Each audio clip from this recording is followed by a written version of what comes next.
Entonces, la práctica número 3, como les había mencionado, es la ley de Faraday, ¿verdad? Entonces, nosotros podemos comenzarnos preguntando lo siguiente, ¿verdad? Ustedes ya saben, ¿verdad? Que, bueno, si yo tengo una corriente,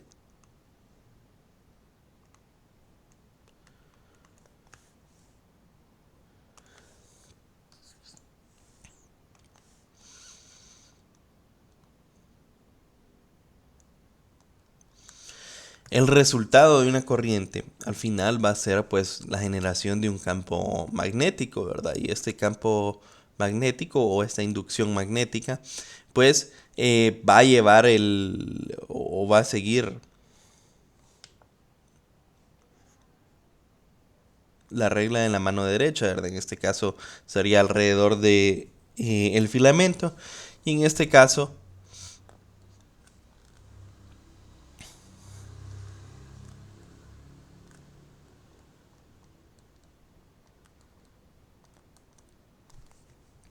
sería pues hacia arriba.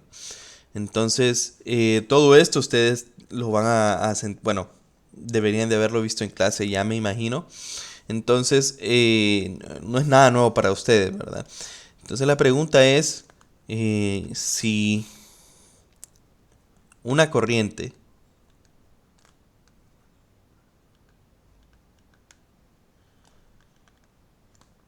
puede eh, generar una inducción,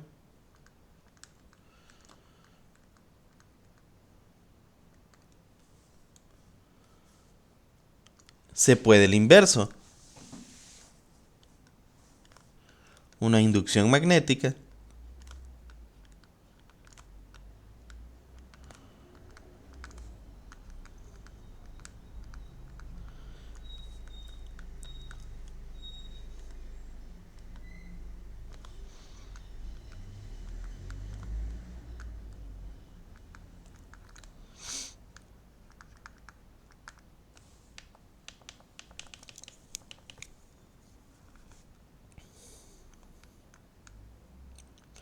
puede generar una corriente.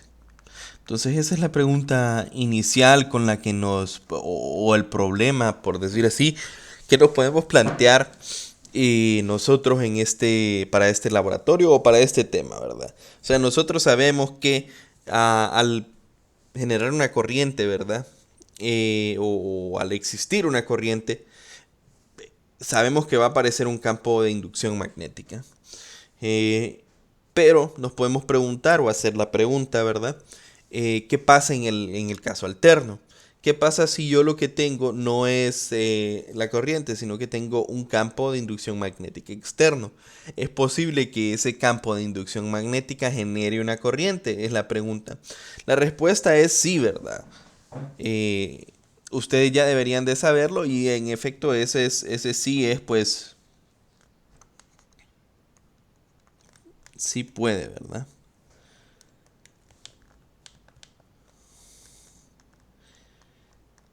Y la respuesta de cómo es pues la ley de Faraday. Que no sé hasta dónde llega su curso, porque, bueno, en especial ahorita, la verdad, con las semanas perdidas, no sé, probablemente no lleguen a este tema, pero al final la ley de Faraday pues es, termina siendo una de las cuatro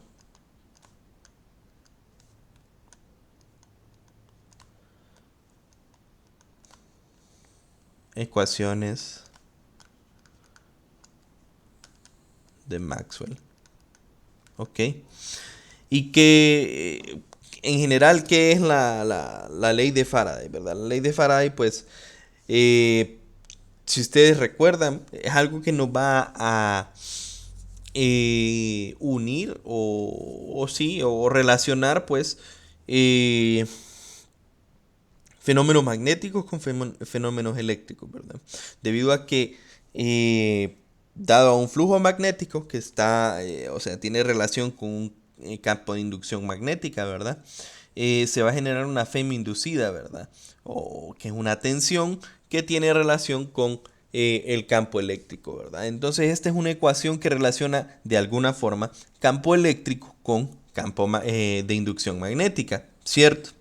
Entonces, más adelante, ¿verdad? Ustedes en el curso en general, eh, usualmente se concluía con la parte de las ecuaciones de Maxwell, dado que son cuatro ecuaciones, ¿verdad? En las cuales, pues, técnicamente se logra eh, unificar o ver que los fenómenos eléctricos y magnéticos, ¿verdad? Son, por decir así, son lo mismo, ¿verdad? Están relacionados el uno con el otro. Y una de esas ecuaciones es la ley de Faraday, ¿verdad? Entonces, ¿qué es lo que nos dice en sí la ley de Faraday, verdad? La ley de Faraday me dice, matemáticamente hablando, ¿verdad? Que sobre un circuito, ¿verdad? Se va a inducir una tensión, una FEM inducida, ¿verdad? Que va a ser igual a negativo la derivada del flujo con respecto al tiempo, ¿verdad? Esa es la forma más simple que nosotros podemos ver de la ley de Faraday, ¿verdad? Entonces más adelante vamos a ver cuál es el significado de estas cosas, ¿verdad? Entonces, bueno, si yo estoy diciendo que se va a inducir un voltaje, también puedo pensar en que se va a inducir una corriente, ¿verdad? Entonces eso responde un voltaje en un circuito, una FEM inducida en un circuito, ¿verdad? Entonces eso responde a esta pregunta, eso es lo que le da respuesta a esta pregunta, sí, ¿verdad? Si se produce una FEM inducida en un circuito, entonces también se está produciendo una corriente, ¿cierto? Entonces, antes de seguir con esto, pues vamos a responder qué es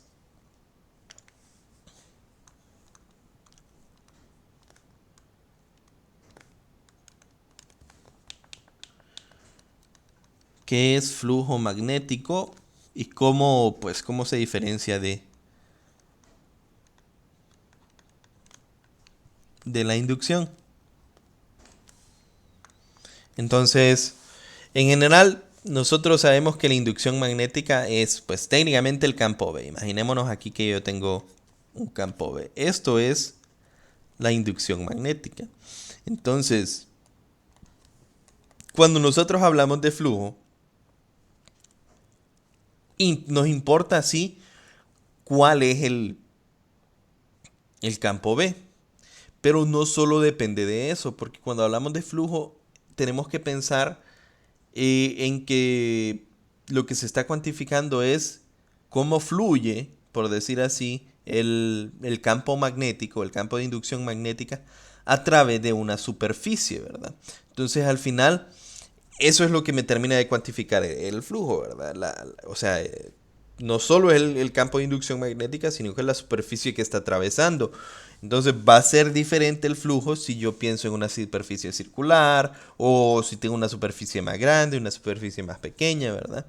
Entonces, digamos que yo tengo esto por acá y mi superficie de este tamaño y tiene un área por acá.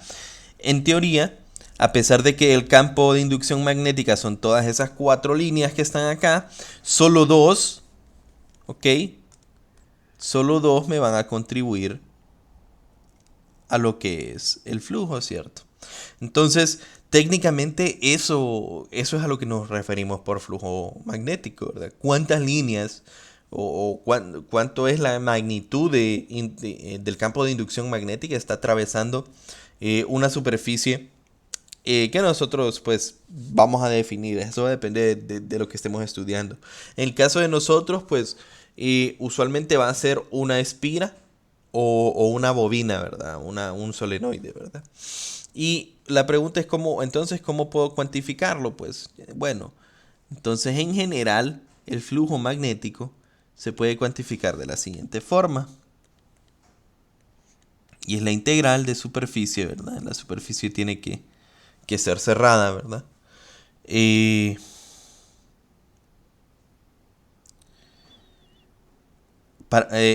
la superficie va a ser el área, ¿verdad? A través del cual estoy cuantificando el flujo. Eh, del campo B,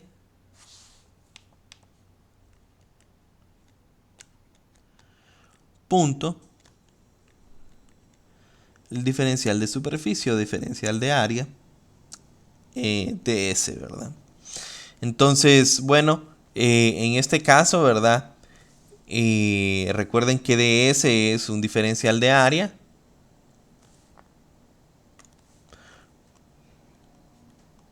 Aquí ds sería igual a un diferencial de área, ¿verdad? Por un vector normal a la superficie que nosotros estamos hablando, ¿verdad? Ok. Entonces, por ejemplo, ¿qué sucede? O el caso más sencillo, ¿verdad? Discúlpenme también. Siguen consultándome acerca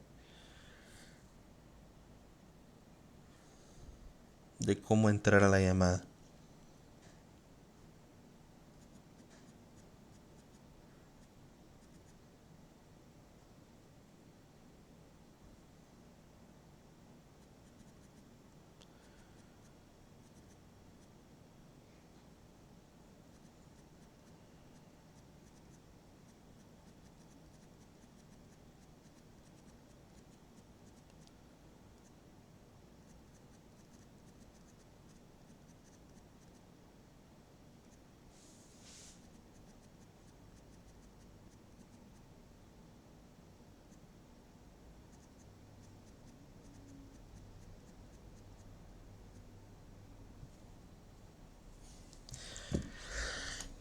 Vamos a ver cuál es el caso más sencillo, ¿verdad? Y el caso más sencillo, pues en este caso sería, ¿qué pasa si el campo B es constante, ¿verdad? Entonces va a ser un valor B sub 0 en una dirección y asumamos que por simplicidades es normal o es en la misma dirección, ¿verdad? Perdón, es a la paralela a esta normal, ¿verdad? Entonces B sub 0 n y entonces yo sé que el ds, un diferencial de área por la n, ¿verdad?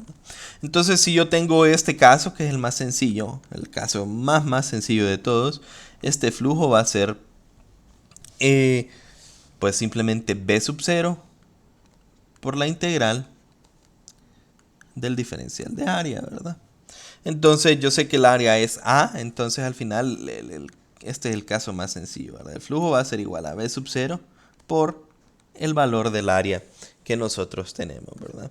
¿Y qué sucede pues si no van en la misma dirección? O sea, si b sub 0 en realidad pues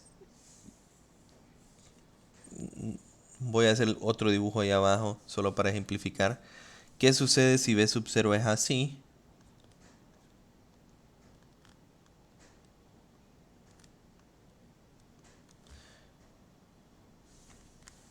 Pero el área sigue siendo acá, ¿verdad? Y esta es mi superficie normal. Entonces, si pueden ver aquí, se forma un ángulo, ¿verdad? Entre la normal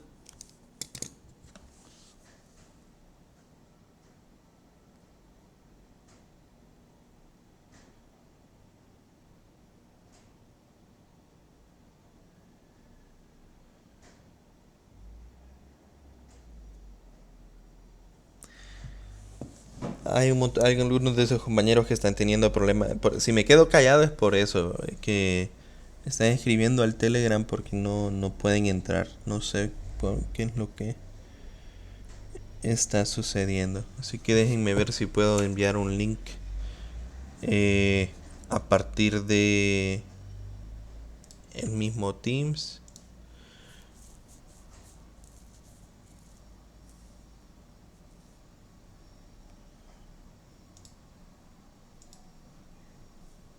Perdón, este no es Teams.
Bueno, disculpen, ¿verdad? Eh, entonces, en este caso tiene un ángulo, como les dije, ¿verdad? Este le voy a llamar n'. Y el caso sería, pues, completamente similar, ¿verdad? Yo tengo que b sub 0 n', eh, ds, perdón, ds no es unitario, ds es igual a dA por n.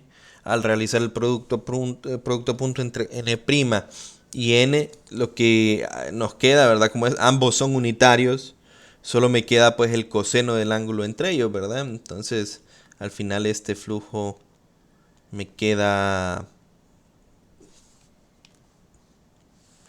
como b sub 0 coseno del ángulo. El ángulo no depende del área, ¿verdad? Entonces, al final lo que me quedaría sería algo más o menos, eh, más o menos así, ¿verdad?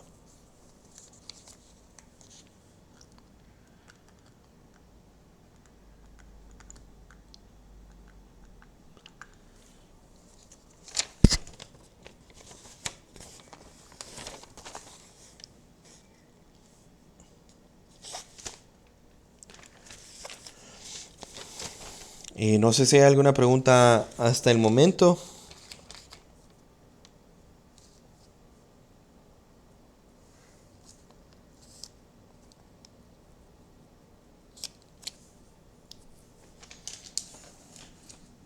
Bueno, entonces ya vimos más o menos como la expresión para nosotros que nosotros tenemos para flujo, ¿verdad? Estoy siguiendo más o menos el orden que lleva la guía. La vez pasada me preguntaron que si estas cosas que aparecían en cuadritos azules eh, las tenían que hacer ustedes. Depende de cómo lo miran ustedes, ¿verdad? Pero este es el marco teórico del, ¿cómo se llama? De la guía, ¿verdad? Obviamente en su informe no van a solo copiar y pegar esto, sino que de hecho ustedes pueden hacer un resumen de esto y está bien. Eh, o conseguir información de otras fuentes. Pero la pregunta está ¿qué onda con esto, verdad? Con estos cuadritos azules. Desde mi punto de vista, aunque no lo he consultado, pero desde mi punto de vista, eso es trabajo de nosotros los instructores, ¿verdad? Por ejemplo, explicar los conceptos dice, explique los conceptos. Entonces yo lo tomo como que yo tengo que explicarles eso durante el marco teórico, ¿verdad? Encontrar esta expresión, Me pide un gráfico también acá que realice un gráfico. Entonces eso no lo necesitan hacer ustedes. Este gráfico, por ejemplo, en el momento de hacer su marco teórico, ustedes no lo necesitan hacer, ¿verdad? Sino que yo lo hice ahorita y se los voy a mostrar simplemente para que miren ustedes las componentes acerca de algo que se mira por acá, ¿verdad? Entonces ya hablamos nosotros de qué es flujo. Ya hablamos nosotros de cuál es la ley de Faraday. Y ya sabemos que la ley de Faraday va a depender del flujo.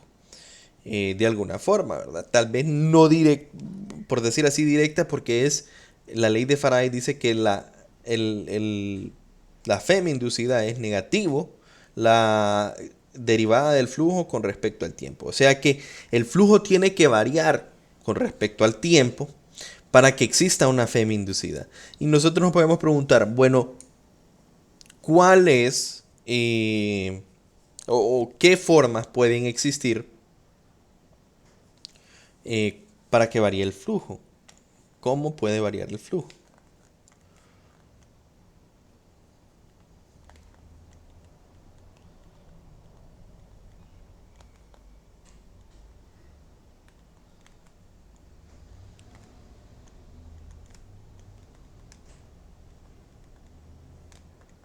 Entonces existen varias formas, ¿verdad?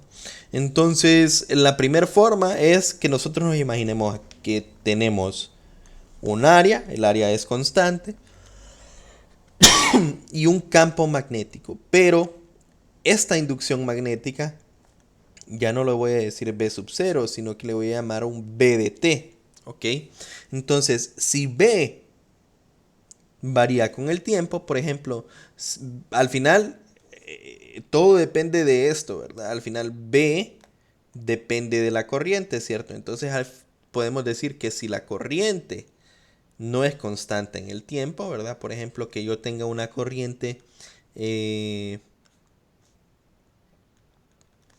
IT, ¿verdad? Y que yo tenga una corriente de esta forma, una senoidal, ¿verdad? Pero me quedó algo, ahí está un poco mejor, ahí. Entonces, la corriente está variando con respecto al tiempo, lo que significa que B varía con respecto al tiempo. Y de la definición, ¿verdad? De flujo, yo tengo, entonces, que si este varía con respecto al tiempo, entonces también este va a variar con respecto al tiempo. Y en efecto va a existir una diferencia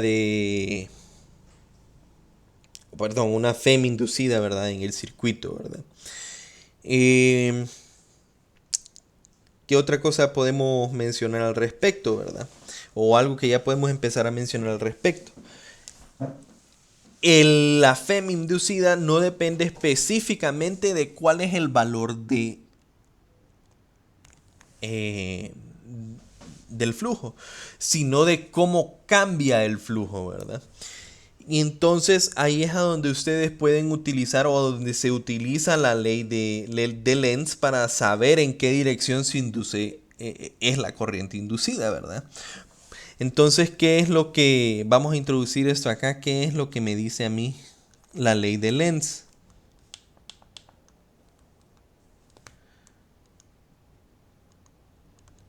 ¿Ok? La ley de Lenz lo que me dice es que la dirección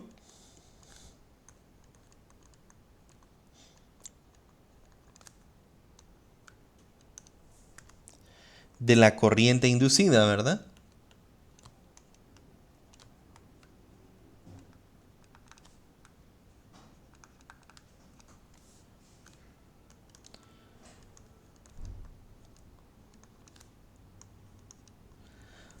Em, es aquella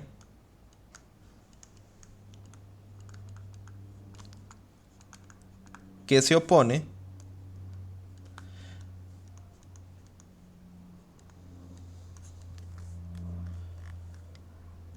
al cambio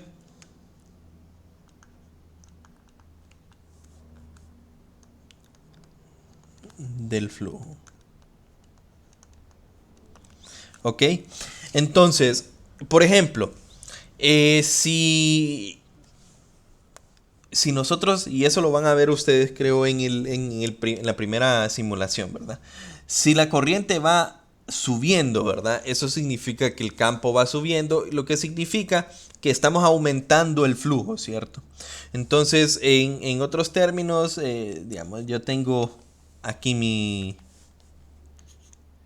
y el flujo va en aumento, ¿verdad? Digamos, primero el flujo está en esta dirección y luego el flujo está ahí, ¿verdad? Digamos que esto me está representando flujo, ¿verdad? Entonces el flujo es mayor hacia arriba. Entonces la corriente que se va a inducir debido a este cambio en el flujo, como va en aumento, la corriente inducida se opone al cambio de flujo. El cambio de flujo es hacia arriba, ¿verdad? Entonces esta corriente va a ir hacia abajo, oponiéndose a ese aumento. Entonces la corriente inducida va a generar un campo B de tal forma de que este cambio de flujo o sea, se opone a ese cambio de flujo, ¿verdad? Entonces el campo B inducido tendría que ser, o bueno, para acá, ¿verdad? El campo B de la corriente inducida, le voy a llamar B inducido. Lo voy a poner en la otra mejor, ¿verdad? Porque ahí es a donde ya se está produciendo el cambio. Este B inducido.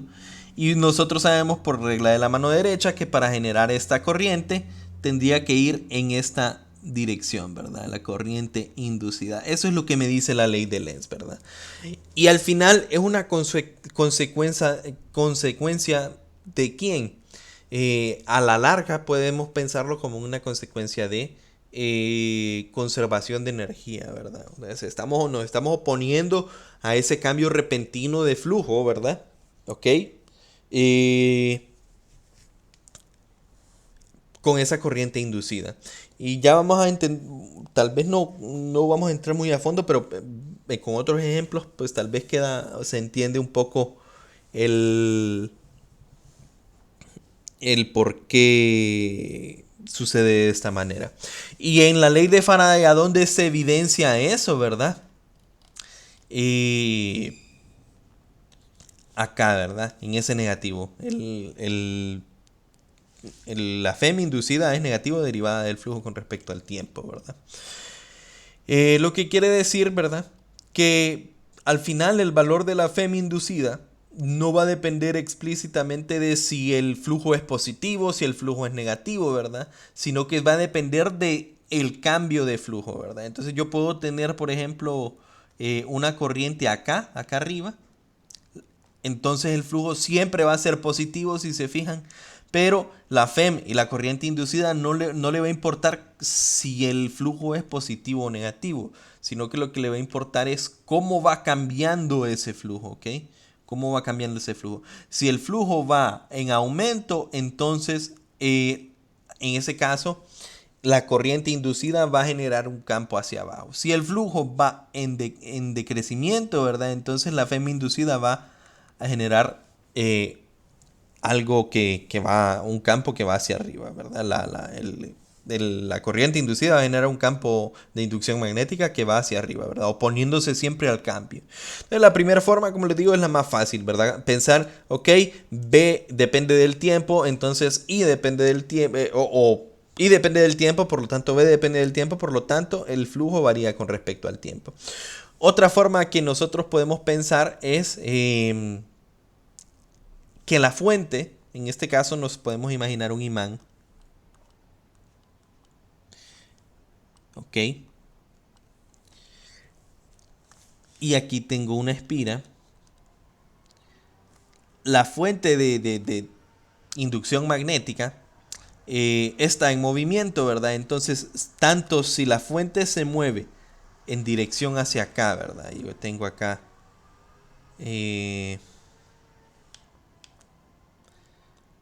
acá tengo N y acá tengo pues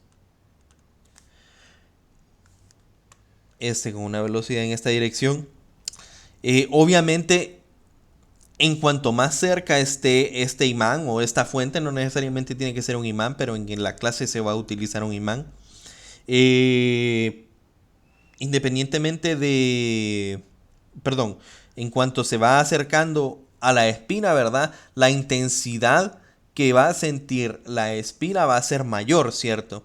Y cuando ya pasa de la espira y vamos hacia abajo, pues el flujo va a ser diferente porque las líneas de campo de este, pues ya vamos a ver, son más o menos, lo vamos a modelar el imán como un dipolo, ¿verdad? Ya vamos a ver esos gráficos, ¿verdad? Entonces, conforme se va acercando, el flujo va a cambiar, ¿verdad? Entonces, y eso va a depender de esta velocidad. Otra forma que podríamos pensarlo es que ese mismo imán o esa misma fuente, ¿verdad?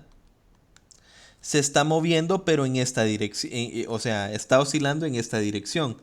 Entonces, las líneas de campo van a estar cambiando cuántas entran acá, ¿verdad? De hecho, este principio es el que se utiliza en muchas máquinas y motores eléctricos, ¿verdad? Con un imán o con no necesariamente un imán, pero con un dispositivo, ¿verdad? Que genere un campo magnético. Este se pone a girar en un rotor, ¿verdad? Y en el estator pues existen o hay otras espiras en las cuales se va a generar pues una tensión, ¿verdad? Y de esa forma pues lo que se hace es pues así como les dije anteriormente, es conservación de la energía, ¿verdad? Dependiendo de a qué velocidad está rotando el rotor, van a aparecer los valores de la FEM inducida, ¿verdad? Entonces se convierte en efecto en la energía mecánica de rotación, se está convirtiendo en energía eléctrica, ¿verdad? Esta es otra opción, como les dije, ¿verdad? Y la pregunta es, bueno, ¿cómo se mira el campo de un imán? Aquí nos dicen, ¿verdad? Que la mejor aproximación para este tipo de imanes, ¿verdad? Va a ser como un dipolo eléctrico cuyo campo es este. No nos piden que lo demostremos, ¿verdad? Simplemente nos dicen, ok, esta es la aproximación de dipolo de un imán. Nos piden que lo grafiquemos en un stream plot, ¿verdad? Entonces, técnicamente lo que ustedes pueden imaginarse esto, según lo que vamos a graficar, ¿verdad? Z, ya saben que ρ apunta siempre hacia afuera y que yo tengo el imán acá, ¿verdad? Pero vamos a tomar una foto solo de este, o sea, en dos dimensiones de este eje, por ejemplo, ¿verdad? A ver cómo se mirarían las líneas de campo. Y en este caso sería que se hizo esto de acá, ¿verdad?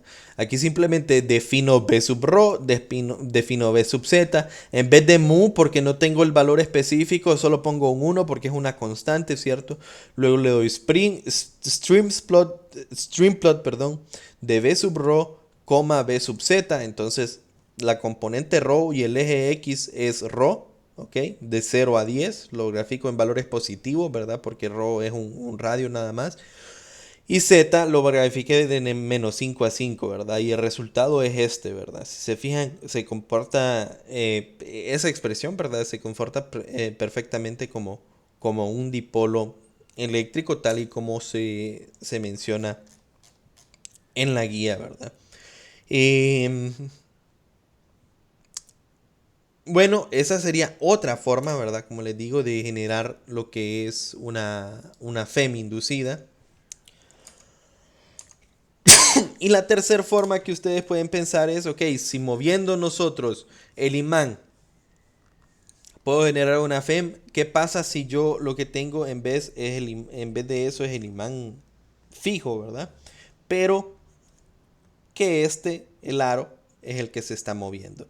Digamos, y puedo pensar que el aro se está moviendo así, que el aro se está moviendo así, o también puedo pensar que el aro gire alrededor de su eje, ¿verdad? Bueno, en esa dirección no sería de ese eje, la verdad. Sino defino un eje acá, ¿verdad?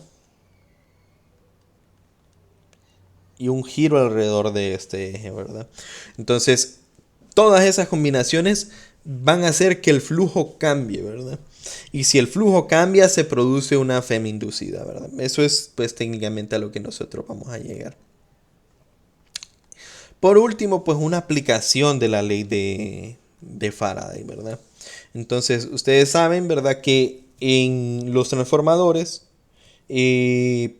pues técnicamente lo que es una de las más grandes aplicaciones de la ley de Faraday, ¿verdad? Entonces, en general, en un transformador, lo que se busca es, pues, ubicar un núcleo de tal forma de que el material del núcleo va a contener el flujo, ¿verdad? Porque si yo simplemente dejo, por ejemplo, una espira al aire, ¿verdad?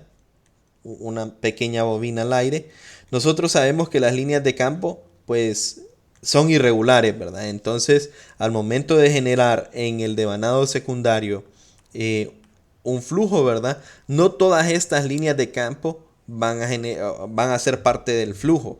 O sea, no todas las líneas de campo me van a contribuir. Entonces, eso es el trabajo del núcleo, ¿verdad? El núcleo es un material de tal forma de que la mayoría del flujo permanece acá, ¿verdad? La mayoría del flujo magnético. Entonces, por ejemplo, si yo tengo un devanado primario acá, o lo voy a...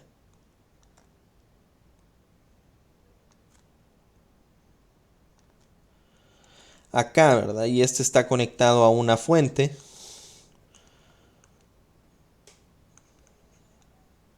un valor de voltaje, ¿verdad? Entonces sabemos que esto va a generar un flujo. Ese flujo va a viajar alrededor del núcleo, ¿verdad? Y si yo acá tengo un devanado secundario, aquí va a aparecer una FEM inducida, ¿verdad? Entonces vamos a llamarle a esto voltaje general, eh, voltaje 1, voltaje 2, ¿verdad?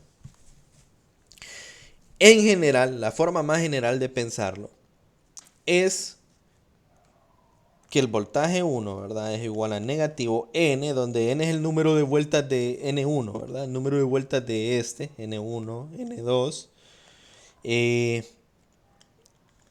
derivada del flujo 1 con respecto al flujo 2, perdón, con respecto a t, y v2 es igual a menos n2, derivada del flujo 2 con respecto a t. Pero la utilización de este núcleo, ¿verdad? Lo que hace es que técnicamente el flujo 1 igual a flujo 2 y es igual a un flujo phi, ¿verdad? Y que no hay pues técnicamente mucho flujo disperso. Este es aproximadamente a cero. Pero ustedes saben, esta es una aproximación. No siempre va a pasar. Una parte del flujo se va a perder. Entonces no es un sistema perfecto. Pero podríamos perder, ¿verdad? En práctica y en nuestros modelos nosotros no tomamos en cuenta eso. Pero en la vida real sí puede haber pérdidas. Eh, en este caso, ¿verdad? No todo el flujo quede en el núcleo, ¿verdad? Entonces, si yo tengo eso, yo sé que este es phi, este es phi, y yo puedo encontrar una relación entre los voltajes, las tensiones de ambos y los números de vuelta simplemente dividiendo estos dos, ¿verdad? Entonces yo obtengo la relación del transformador, V1 entre V2 es igual a N1 entre N2, ¿verdad? Y de esa forma, si yo tengo pues un transformador sencillo de esto, ¿verdad? Un núcleo y dos devanados. Entonces lo único que ocupo saber es cuánta tensión estoy poniendo, ya sea en el devanado, bueno, siempre le decimos primario a donde le estamos poniendo la tensión, ¿verdad? Pero en general, eh, a donde está la fuente de voltaje, ¿verdad? Y para saber cuál es la salida de voltaje en el otro, lo único que ocupo saber es las relaciones de los números de voltaje y hacemos el despeje, ¿verdad? Eh, bueno, Eso es todo con respecto a la teoría, muchachos. ¿Hay alguna consulta acerca de lo que hablamos ahorita?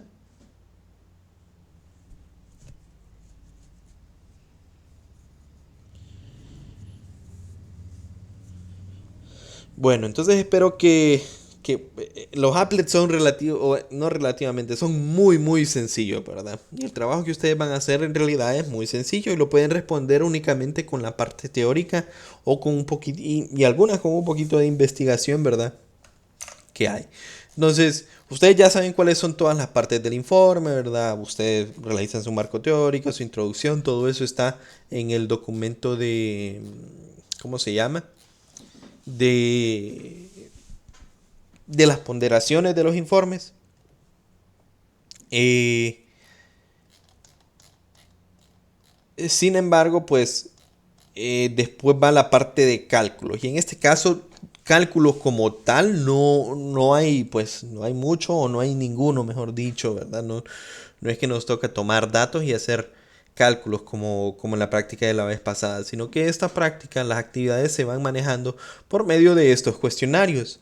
Entonces a mí me dicen, respalde cada una de sus respuestas con capturas de pantalla de la animación y con el cálculo matemático cuando aplique, ¿verdad? O sea, no todos van a ocupar un cálculo matemático o no todos se pueden... no es necesario que todos lo respalden así, ¿verdad? Si no, simplemente lo pueden respaldar con, ya sea con la teoría y con la parte de la animación, ¿verdad? Entonces, si se fijan lo que me van haciendo una serie de preguntas, ¿verdad? ¿Puede la FEM inducida tener el mismo signo que el flujo magnético? Yo creo que lo dije en la práctica de laboratorio. Tendrían que revisar ese momento específico donde lo dije. Respalde su razonamiento con la animación, dice, y la ley de Lenz, dice. Eso es lo que nos... Entonces ustedes simplemente tienen que responder a partir de la foto de la animación y algo de teoría y mencionar la ley de Lenz por ahí. Usted, número 2, dice, usted tiene 5 espiras y aplica un campo de una frecuencia de 1 Hz. Desea encontrar el valor de B sub 0 y S, que ese es el área en este caso, sabiendo que la FEM inducida es tanto para T igual a 0. ¿Existen únicamente una pareja de valores posibles? Me pregunta, demuéstrelo, ¿verdad? Entonces esto le toca a ustedes revisar la teoría y preguntarse pues si es posible eso. Si no es único, de un ejemplo de las configuraciones, de varias configuraciones que pueden suceder. Y por último dicen, manteniendo todos los valores constantes, ¿qué pasa con la amplitud de flujo y de FEM si se aumenta la frecuencia? ¿Ok? Entonces la primera animación que yo estas se las voy a subir ahí en la parte de Teams, ¿verdad? Y si alguien, por favor, si alguien no puede acceder a la parte o tiene dificultad, simplemente me escribe por Telegram y yo se lo envío personalmente, ¿verdad? La primera animación es esta, ¿verdad? Entonces es creada en matemática y lo primero que tienen que hacer es darle a esta parte de Enable Dynamics, ¿verdad? Una vez que le dan a esto, pues se va a generar estos gráficos. Lo que nosotros tenemos, pues técnicamente es que podemos controlar o cambiar es n, que es el número de vueltas, lo podemos cambiar entre 1 y 5. B sub 0, que es el campo magnético, el campo de inducción magnética, lo podemos cambiar entre 0.0005 y 0.005. La frecuencia, que la podemos cambiar entre 1 y 2 Hz. Ok, cualquier valor entre 1 y 2 Hz. Y el área, que la podemos cambiar entre 0.01 metro cuadrado hasta 0.09 metros cuadrados, ¿verdad? Y lo que se nos muestra es un gráfico que muestra en azul el flujo y en rojo el, ¿cómo se llama? La FEM inducida. Les voy a hacer zoom. Les voy a hacer zoom y lo que tenemos entonces es esto de acá, ¿verdad? Ahorita pues con los valores estándar que salen acá, voy a correr la animación. Si ustedes le dan play acá, lo que van a ir viendo es cuál es el valor, ¿verdad? O sea, esta es la forma de onda y aquí estamos viendo el valor específico de, eh, el flujo y de el valor de la FEM inducida. Entonces, si se fijan, a partir de esto ustedes pueden responder. La primera pregunta es si el flujo y la FEM inducida pueden tener el mismo signo. Entonces ustedes simplemente tienen que observar acá si hay alguna ocasión en la que tengan el mismo signo. Y ahí hubo una ocasión, aquí hay otra ocasión en la que tienen el mismo signo. Entonces la respuesta es sí, ¿verdad? Y ustedes tienen que respaldarlo tanto con la foto como con la teoría, ¿verdad? Por cierto, las unidades, esta de acá está en teslas, esta de acá está en hertz, metros cuadrados, ¿verdad? La espira que se tiene es una espira cuadrada, eso no nos importa mucho, ¿verdad? Pero es una espira cuadrada. Se imagina una espira cuadrada y un campo de tal forma de que si ustedes se fijan en el flujo, ¿ok? El flujo es un seno, ¿verdad? Sí, se nota ahí, ¿verdad? Entonces para la actividad 1, por si les sirve, ¿verdad?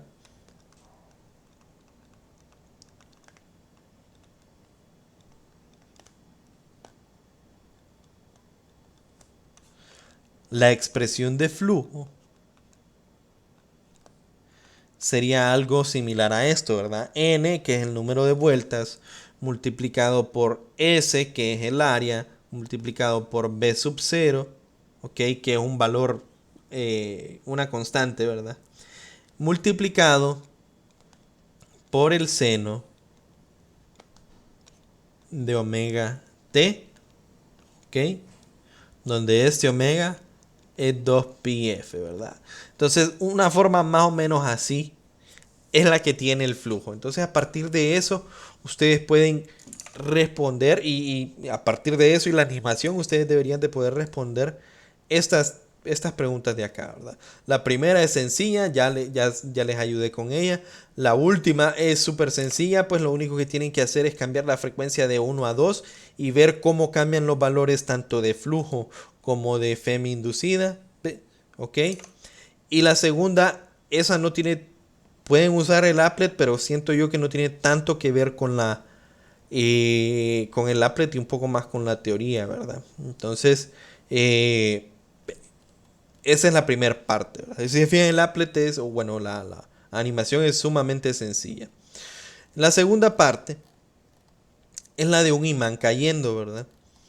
Y si se fijan, en este caso, este cuadrito azul está en la parte de actividades. Entonces, este sí lo voy a tomar como que es trabajo de ustedes, ¿verdad? Si se fijan, va enumerado en las cosas que tienen que hacer. Y me parece a mí que las preguntas que se van haciendo sí tienen sentido para hacerlo. Entonces, ustedes dicen, muestre que el flujo magnético solo dependería de la componente B sub Z.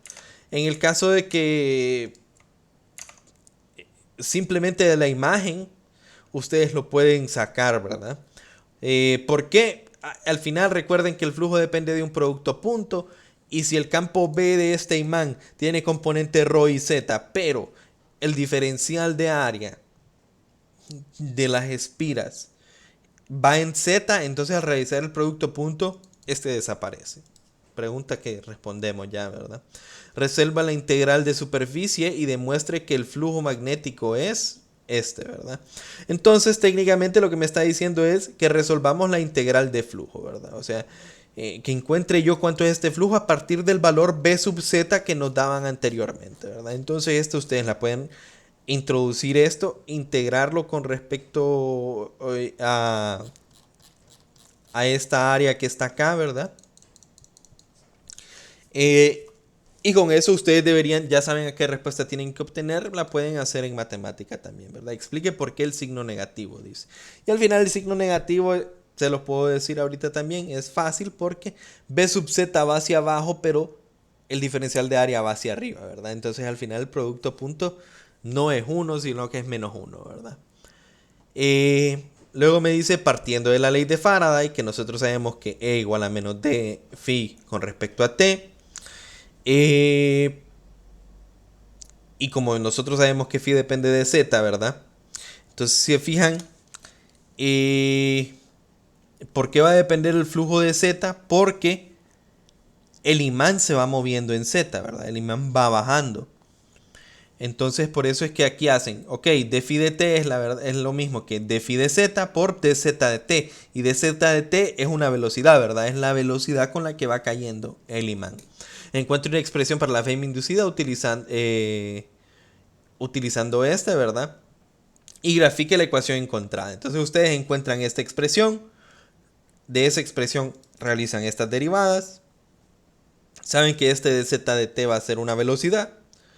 Y grafican, le dan valores, ¿verdad? A las constantes y grafican esa cuestión, ¿verdad? Derive esta expresión para la FEM y encuentre para qué valores de z se presentan máximos y mínimos, ¿verdad? Entonces ustedes obtienen la FEM y lo que me está diciendo, encuentre máximos y mínimos, o sea, derivamos con respecto a z, lo igualo a 0 y encuentro cuáles son los máximos y mínimos. En el applet en sí, esto lo tienen que hacer, esto se puede hacer sin el applet, ¿verdad? El resto de cosas que podemos hacer en el applet que son las que nos van a indicar en estas instrucciones 8, 9, 10, 11. Ese applet es un link que lo tengo. Ese no lo abrí, creo. Entonces sería este de acá. Ok.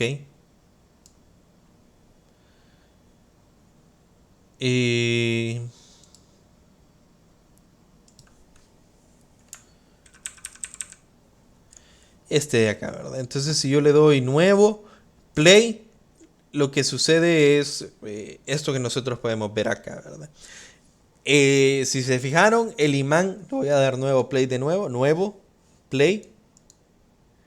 El imán va cayendo, con respecto va cayendo el imán, se va generando, si ustedes se fijan, una FEM, bueno, un flujo y a partir de ese flujo una FEM, ¿verdad? Entonces, ¿cuáles son los valores que ustedes deberían de encontrar con aquella derivada con respecto a z? El máximo y mínimo de la FEM que les pide ahí, ¿verdad? Si se fijan, vamos a ver, el flujo va subiendo cada vez más mientras va cayendo el imán y una vez que el imán, ok, ya vi, una vez que el imán pasó de la espira y ahora las líneas de campo, ustedes pueden imaginarse la verdad, van entrando, van saliendo acá y entrando acá. Es diferente a cuando estaba arriba, ¿verdad? Ese es el punto de inflexión del flujo. Ahí el flujo empieza a bajar, ¿verdad? Y sigue bajando y por eso es que ahora, como ya está bajando el flujo, la FEM empieza a cambiar de forma, ¿verdad? Entonces, ¿qué podemos hacer o modificar nosotros en este? Modificar la velocidad en centímetros por segundo desde 40 a 90.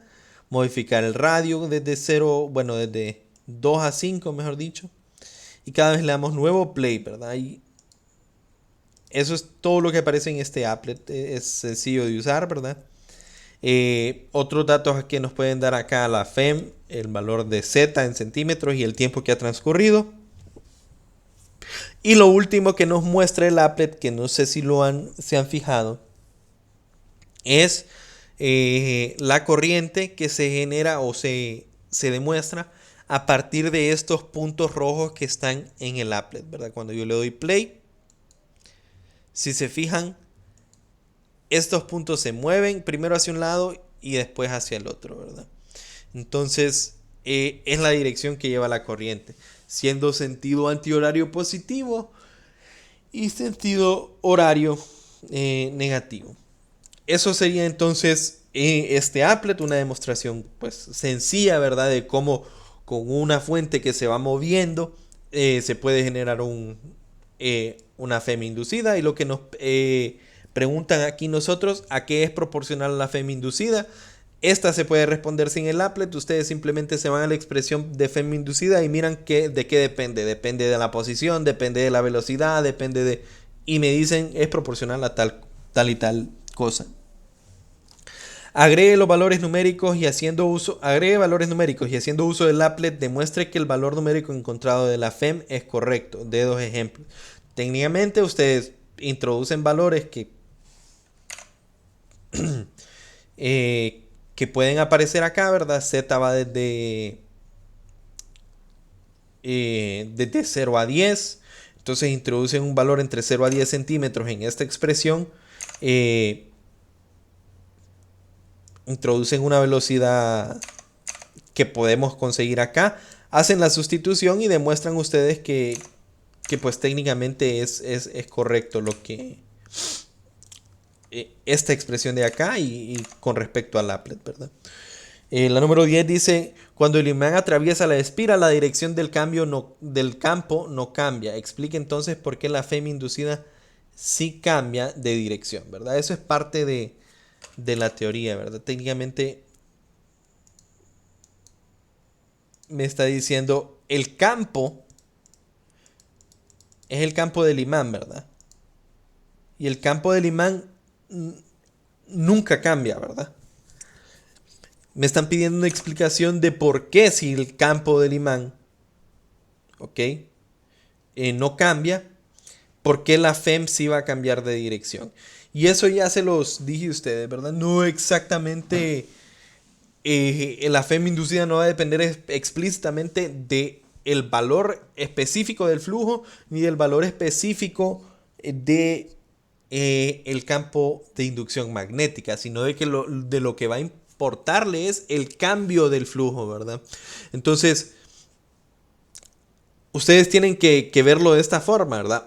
Cuando el imán está arriba, las líneas de campo están entrando, ¿verdad? Están entrando a las espiras, ¿ok? Pero cuando el imán está abajo, las líneas de campo no están entrando, sino que están más bien saliendo de la espira. Entonces, allá es un cambio ahí existe un cambio de signo, ¿verdad? En lo que es el flujo. Y eso es lo que hace pues que la FEM inducida tenga ese cambio, ¿verdad? Y ustedes lo pueden ver también perfectamente con el applet. Luego me dice si el imán se mueve a 50 centímetros por segundo a través de una espira de 5 centímetros de radio. Ustedes ponen esos valores en el applet. ¿A qué velocidad deberá de moverse si la espira tiene 4 centímetros de radio para tener el mismo valor de FEM máximo? Entonces técnicamente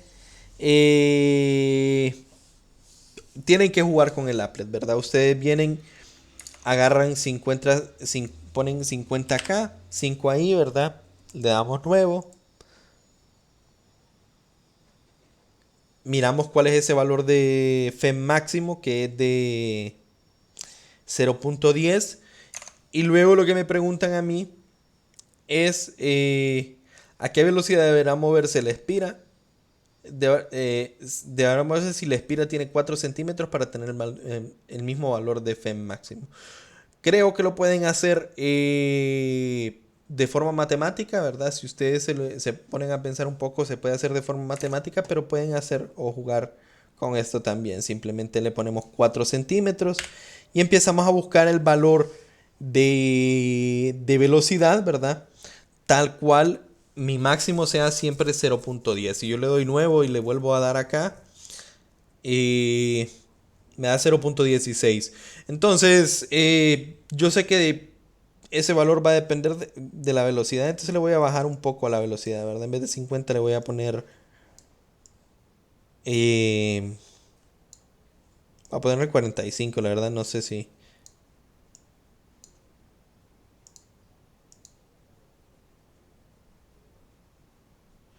Me da 0.14. 40 me da 0.13, ¿verdad? Entonces creo que tendrían que, porque no llega más abajo ¿verdad? Creo que tendrían que hacerlo, pero si se fijan que tiene que ser un valor menor que 50, ¿verdad?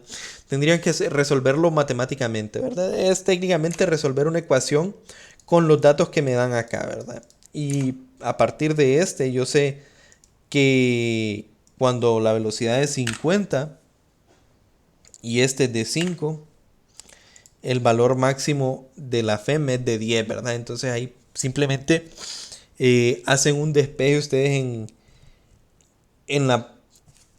de la expresión que tienen que encontrar en el inciso 7, ¿verdad? Entonces, Y si se fijan, todos son sencillos. Claro, en este caso hay un poquito más de trabajo, porque toca hacer una integral, toca hacer una derivada. Después de hacer una derivada, en esa expresión ocupamos resolver la ecuación. Pero todo eso ustedes lo pueden hacer en matemática, ¿verdad? Y si no les gusta el programa, pues lo pueden hacer siempre a mano, no hay problema. Ustedes tienen la libertad de trabajarlo en matemática o no, o si quieren trabajarlo eh, a mano, ¿verdad? ¿Hay alguna pregunta con estas primeras dos partes? Si se fijan, los applets son súper sencillos de usar y lo que técnicamente lo que tienen que ir haciendo es, esta primera parte es pues teórica puramente, ¿verdad? Ustedes simplemente resuelven algunas integrales, algunas derivadas y esta parte ya a partir de los resultados que obtengan acá, ustedes van resolviendo con lo que es el applet. La última parte es la de transformadores, ¿verdad? Y la de transformadores es otro applet y en este caso este applet es este de acá. Un applet muy sencillo, ¿verdad? Yo tengo un núcleo, ¿verdad? Tengo un voltaje de entrada, ¿ok? Este es el que yo puedo... Este es el que yo puedo... Eh,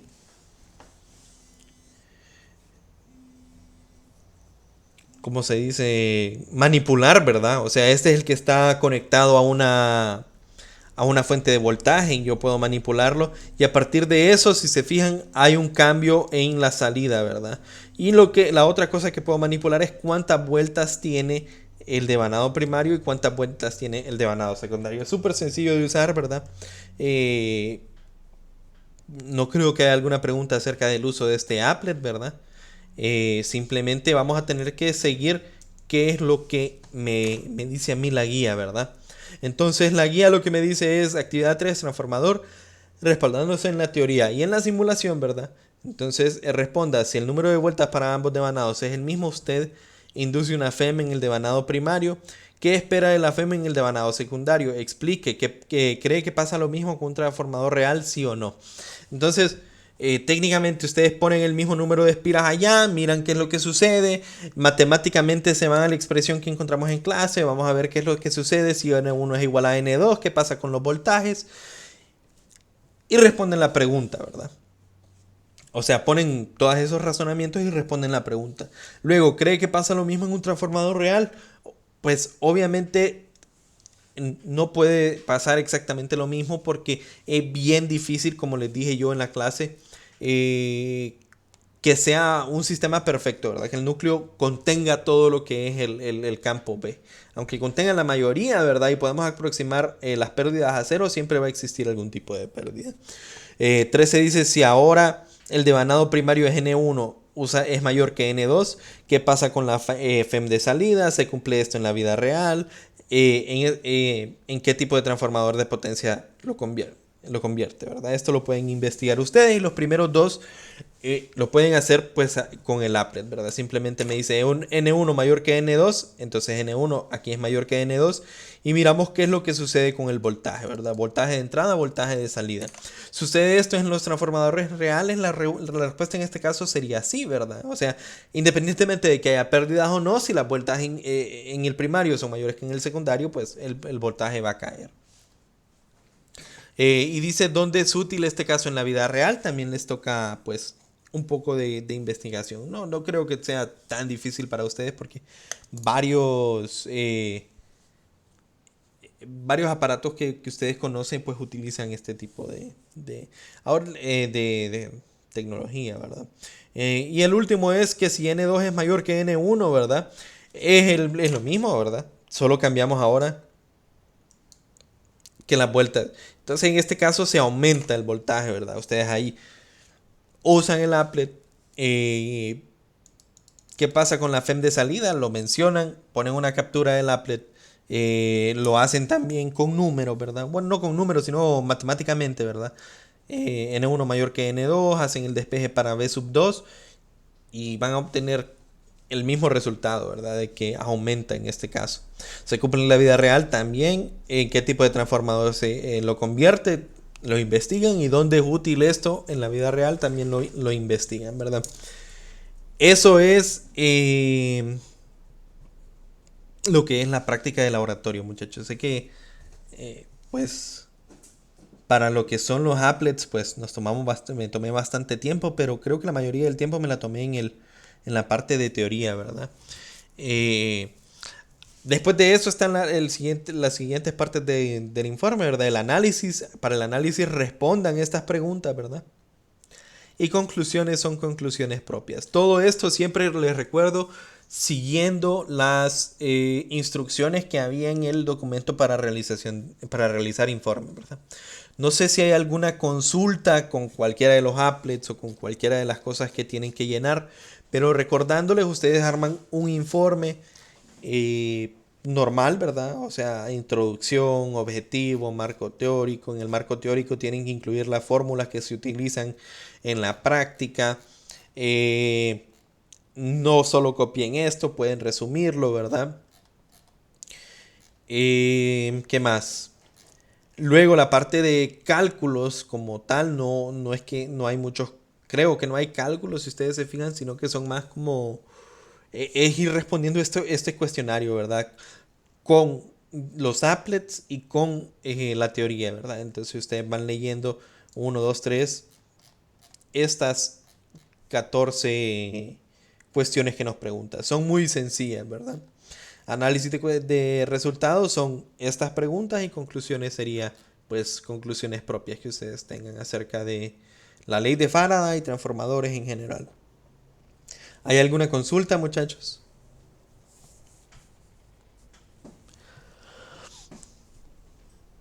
Por momentos no. Ok, entonces yo tengo que compartirles todas estas cosas por medio de... Se las voy a compartir por medio de Teams, ¿verdad? Entonces solo para recordarles, cuando ustedes entran, no es acá, cuando ustedes entran aquí a Teams, no creo que... Debería ser acá, pero no. No sé cómo volver.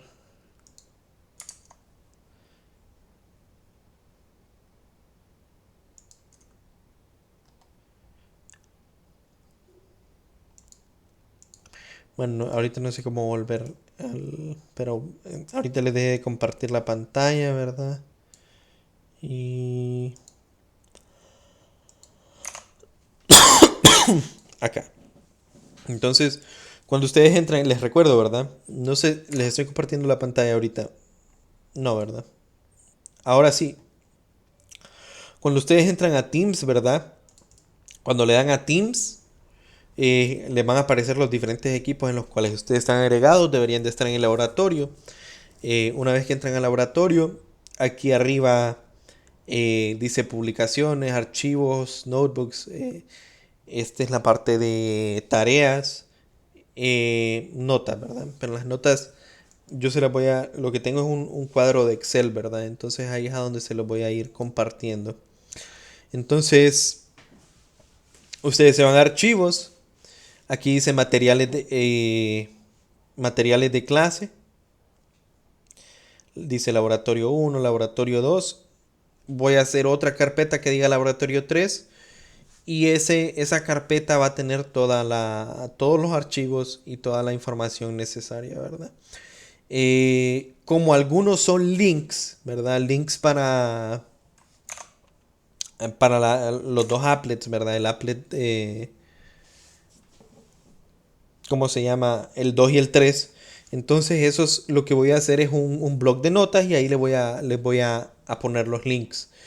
Y si desean, también les puedo poner, además, bueno, este video va a estar se lo voy a compartir también, pero otros 3 videos compactos que los hizo la instructora Amanda, ¿verdad? Para que también explican brevemente la parte de los applets, ¿verdad? O sea, le- lo mismo que dijimos acá, pero en ese caso van directo, o sea, no van a tener que buscarlo en el video, ¿verdad? Sino que van directo a, quiero saber cómo funciona el apretuno. Entonces van y, ok, y ahí les explica exactamente lo mismo, que es el número de vueltas, que pueden cambiar eh, la frecuencia, que se puede cambiar el B sub 0 y que se puede cambiar el área.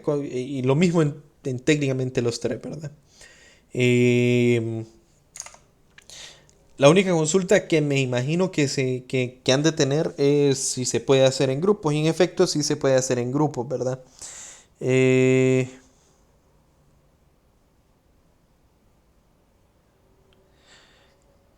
en efecto, sí se puede hacer en grupos. Es que estoy leyendo el chat de Telegram, ¿verdad? Ya voy a contestarle a quien me consultó. Voy a dejarlo en esta ocasión en grupos de tres. En este caso, grupos de tres lo estoy, o sea, estoy aumentando los grupos porque sé que quedan solo 3 semanas de clase. Bueno, como ya pasó esta, creo que solo quedan dos. Entonces va a ser más pesada la carga para ustedes. Lastimosamente, eh, aunque no quisiera, aunque yo quisiera darles más tiempo para la entrega, ¿verdad? O sea, no puedo, ¿verdad? No, estamos contra el tiempo, ¿verdad? Entonces, la fecha de entrega de este sería el sábado, ¿verdad? El otro sábado. O sea, les estoy aumentando una persona técnicamente por grupo, ¿verdad? Si ustedes, si lo desean, ¿verdad? No necesariamente tienen que hacerlo en grupos de tres. Si quieren hacerlo en grupos de dos, lo hacen en grupo de dos. O si quieren hacerlo individual, lo hacen individual. Pero sí les voy a dar la oportunidad de que lo hagan en grupos de tres, para que así pues la carga se les haga más fácil a ustedes. En el chat me dice, ¿no sería mejor en grupos de cuatro? Creo que todos trabajamos en pareja y déjenme hacer un conteo solo para ver si vale la pena. Te voy a dejar de compartir la pantalla. Eh,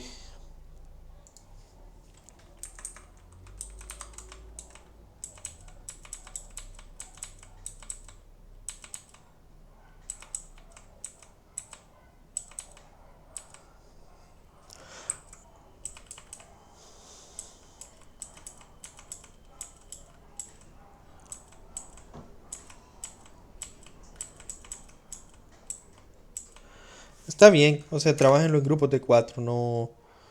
eh, Ese sería el número máximo de personas que pueden realizar el informe, ¿verdad? Procuren. La razón por que usualmente no se deja en grupos más grandes es porque por la desigualdad de trabajo, ¿verdad? Entonces procuren eh, distribuirse bien el trabajo, ¿verdad?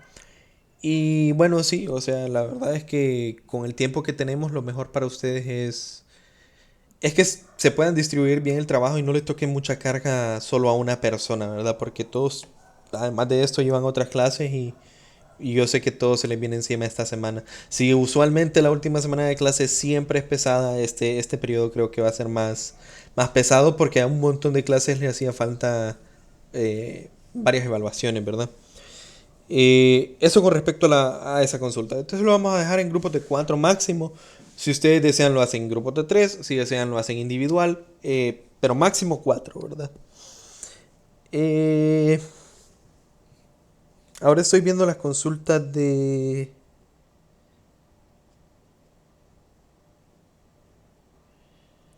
las consultas de su compañero. Por alguna razón a él no le aparecen las carpetas. No sé si, bueno, me imagino que a todos les deberían de aparecer.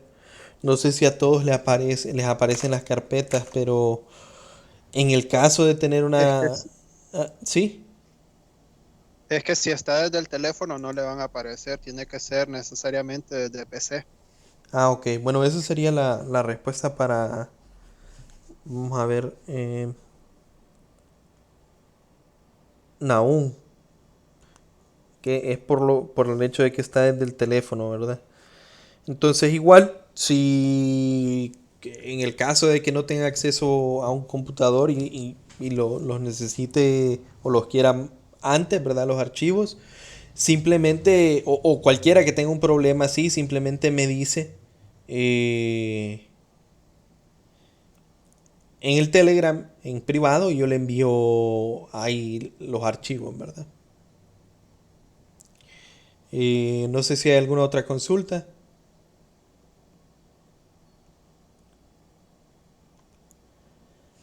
Bueno, si no hay consultas, lo vamos a dejar hasta acá.